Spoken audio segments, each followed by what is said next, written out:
seandainya ada orang yang sengaja mau merubah Al-Quran, tapi Al-Quran ini dari dulu memang sudah dijaga betul. Seandainya Al-Quran dijaga, maka Allah nitipkan kepada otak-otak para pencinta Al-Quran.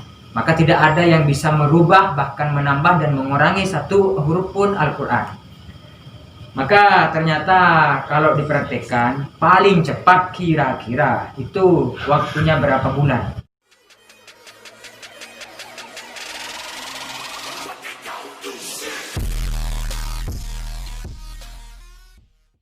Baik, bismillahirrahmanirrahim. Assalamualaikum warahmatullahi ta'ala wabarakatuh. Waalaikumsalam. Alhamdulillah, wassalatu wassalamu ala rasulillah Sayyidina Muhammad ibn Abdillah, la hawla wa la quwwata illa billah, amma ba'd.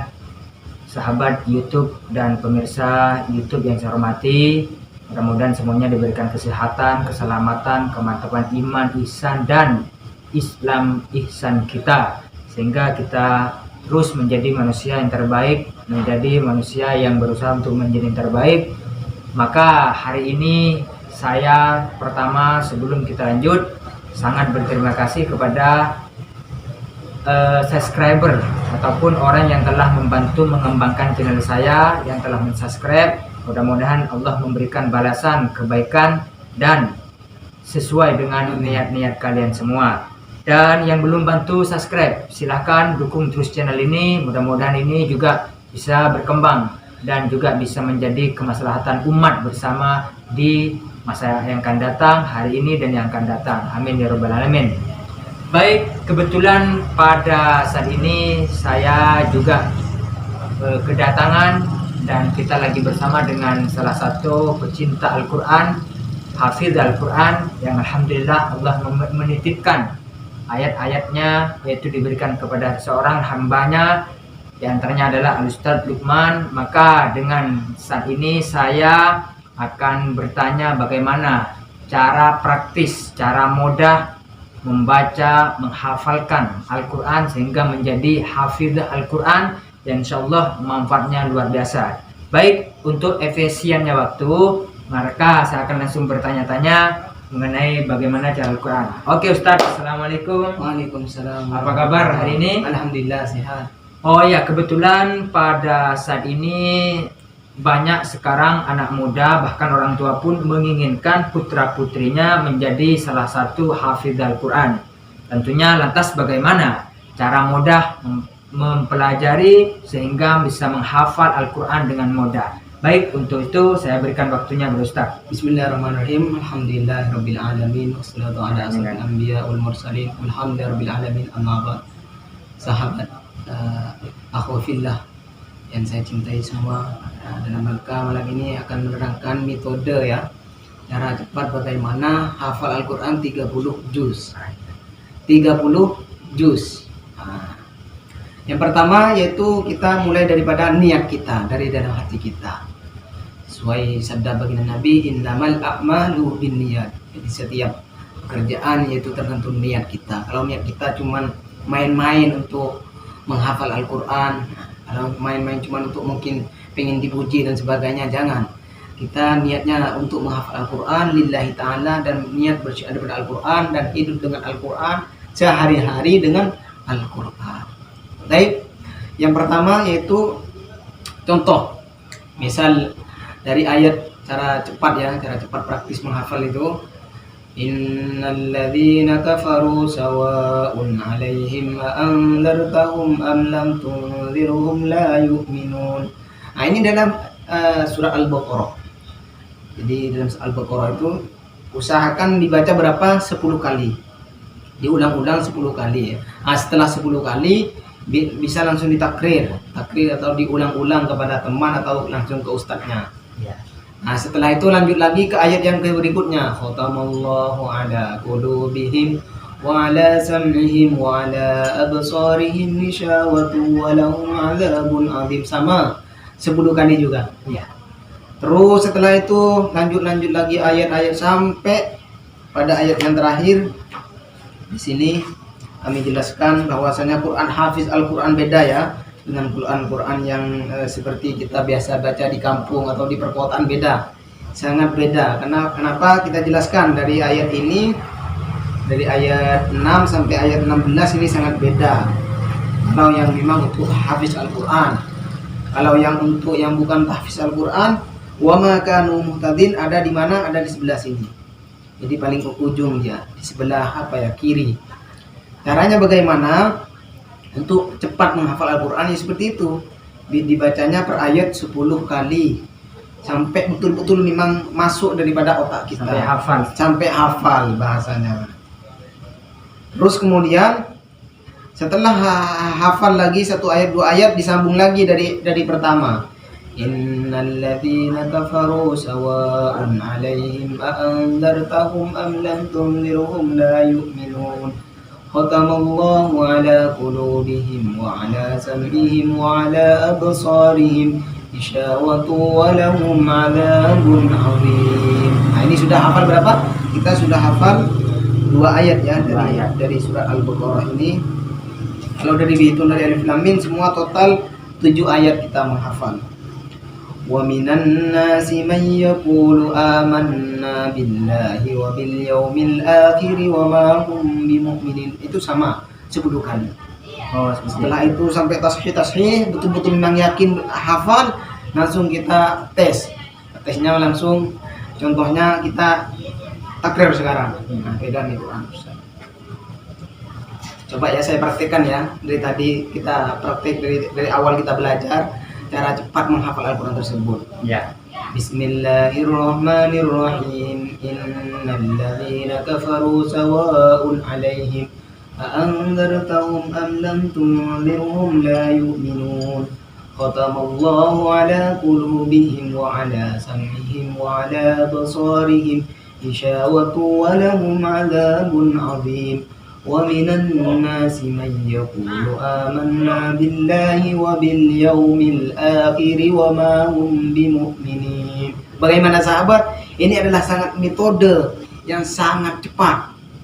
Hanya kita mengulang bacaan Al-Quran sebelum menghafal, kita langsung takror atau kita langsung simak kepada teman-teman kita, ke kawan-kawan kita sebelum kita setor hafalan Al-Quran kita kepada ustaz.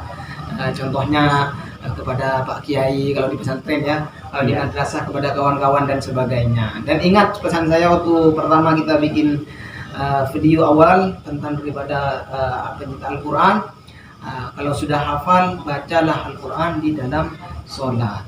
Ya, karena orang-orang yang baca Al-Quran dalam sholat hafalannya lebih tajam ingatannya ketimbang kita tasbih daripada hafalan-hafalan, kecuali orang buta ya. Kalau orang buta memang banyak kisah-kisahnya, jadi menghafal Al-Quran tanpa melihat Al-Quran, hanya saja mendengarkan MP3 ya, bisa juga hafal Al-Quran 30 juz. Jadi berarti setiap ayat itu 10 kali sampai dikuasai betul. Artinya kalau 10 kali belum hafal lanjut lagi. Oke. Bisa 20 kali, bisa terserah kemampuan otak kita.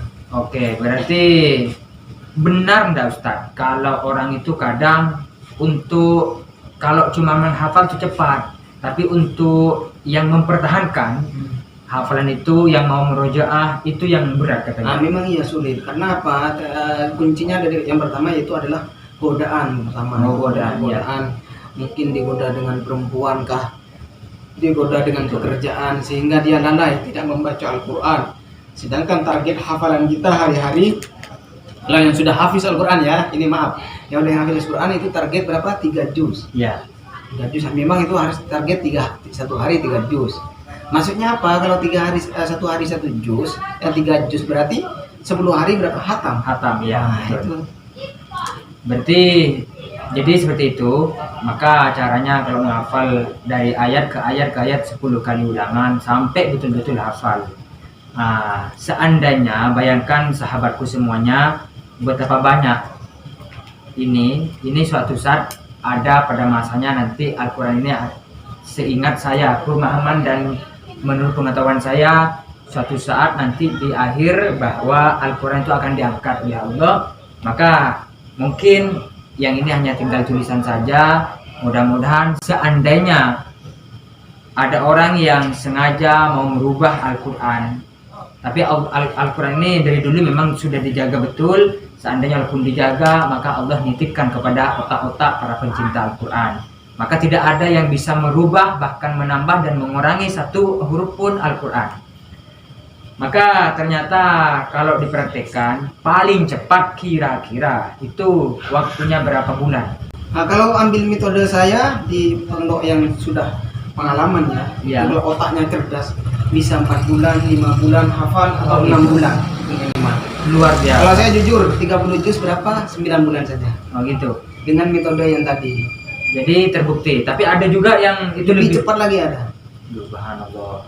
Lebih cepat lagi ada. Tergantung memang kemampuan otak kita menggaji daripada ayat-ayat Al-Quran. Iya, bagus. Saya pernah menemukan dalam literatur bahwa semakin sering membaca Quran, otak kita semakin encer, semakin betul. cerdas. Betul enggak? Betul itu. Oh, kok bisa? Itu apa pengaruhnya? Karena memang dalam hadis kedokteran, dengan adanya ayat-ayat Al-Quran tersebut, maka otak tersebut akan mendengar semacam mana memori kita di otak kita, dan Al-Quran melembutkan otak kita sehingga otak kita hari-hari ada Al-Quran.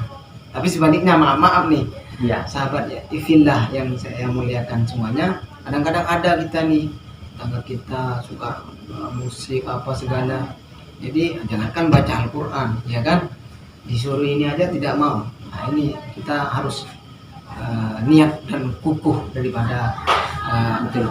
menghafal Al-Quran. Dijalinkan niat, kita minta doa kepada orang tua, minta dukungan kepada orang tua, minta dukungan kepada doa-doa ke kiai, ke ustadz dan sebagainya. Karena doa beliau lah yang memang Allah Ta'ala istijabah, Betul. ketimbang kita doa sendiri. Oke. Jadi orang tua menginginkan, kita pribadi menginginkan, insya Allah akan lebih cepat. Niat kita kalau disatukan di samping dengan doa, maka semuanya akan terjawab dan akan terlaksana dengan baik. Baik, mudah-mudahan Al-Quran ini menjadi pedoman hidup kita, menjadi imam kita, sehingga dengan hidup menggunakan Al-Quran yang dimana ada Amin. aturan bimbingan, insya Allah akan selamat. As-salamatu manittaba'al huda. Keselamatan hanya untuk orang-orang yang ikut terhadap aturan, petunjuk. Jadilah Al-Quran sebagai imam dan panutan kita. Terima kasih. Seperti itu. Baik, Ada saya baca satu ayat Al-Quran dari juz 10. Ini menerangkan daripada orang yang sekejap. Baik, jadi Rindu yang Masjidil Haram dan sebagainya, kita mendengarkan bersama-sama sebelum kita tutup di video kali ini. Dari atas ya. ya. A'udzu billahi minasy syaithanir rajim. Bismillahirrahmanirrahim. Tsumma yatubullahu min ba'di dzalika 'ala man yasha'. Wallahu ghafurur rahim. يا أيها الذين آمنوا إنما المشركون نجس فلا يقربوا المسجد الحرام بعد عامهم هذا وإن خفتم عيلة فسوف يغنيكم الله من فضله إن شاء إن الله عليم حكيم قاتلوا الذين لا يؤمنون بالله ولا باليوم الآخر ولا يحرمون ما حرم الله ورسوله ولا يدينون دين الحق من الذين أوتوا الكتاب حتى يعطوا الجزية عن يد وهم صاغرون وقالت اليهود عزير ابن الله وقالت النصارى المسيح ابن الله ذلك قولهم بأفواههم يضاهئون قول الذين كفروا من قبل قاتلهم الله أنى يؤفكون اتخذوا أحبارهم ورهبانهم أربابا من دون الله والمسيح ابن مريم وما أمروا إلا ليعبدوا إلها واحدا لا إله إلا هو سبحانه عما يشركون. Sadaqallahu maulana azim. Bagaimana Ustaz? Subhanallah, Masya Allah, Alhamdulillah. Ketika sambil saya melihat dan memperhatikan terhadap bacaan-bacaan yang beliau sampaikan, bacakan, Alhamdulillah sangat betul sekali. Walaupun kadang saya teringat, bayangan saya teringat terhadap beberapa makna yang sedikit saya pahami, terus ternyata luar biasa. Jadi kalau sudah cinta Al-Quran, hafal Al-Quran, hidupnya dengan penuh Al-Quran, bedanya kalau ulama zaman dulu dengan para pemuda zaman sekarang itu beda. Ulama zaman dulu tidak bisa tenang hatinya kalau dia tanpa Al-Quran. Artinya kalau hidupnya dengan Al-Quran, maka ulama zaman dulu itu hidupnya dengan Al-Quran akan tenang. Sekarang kalau anak sekarang, kalau zaman HP, hidupnya tanpa main HP tidak akan tenang. Sedikit HP seperti itu. Itu perbedaan dan persamaan antara zaman dulu dengan zaman sekarang. Mudah-mudahan kita Allah berikan Al-Quran dan juga cinta kita kepada Al-Quran. Amin ya rabbal alamin. Terima kasih. Semoga bermanfaat. Silakan boleh dicoba dan dipraktekkan bagaimana cara metode menjadi hafidz Al-Quran. Dan alhamdulillah ada yang 4 bulan, 5 bulan, 6 sampai 9 bulan. Itu waktu bukan panjang, bukan lama, tapi sangat praktis. Tentunya juga didukung dengan kualitas kecerdasan pribadi. Oke, terima kasih sahabatku. Jangan lupa ya bantu dan terus kembangkan channel ini. Mudah-mudahan bermanfaat. Assalamualaikum warahmatullahi wabarakatuh. Waalaikumsalam warahmatullahi wabarakatuh.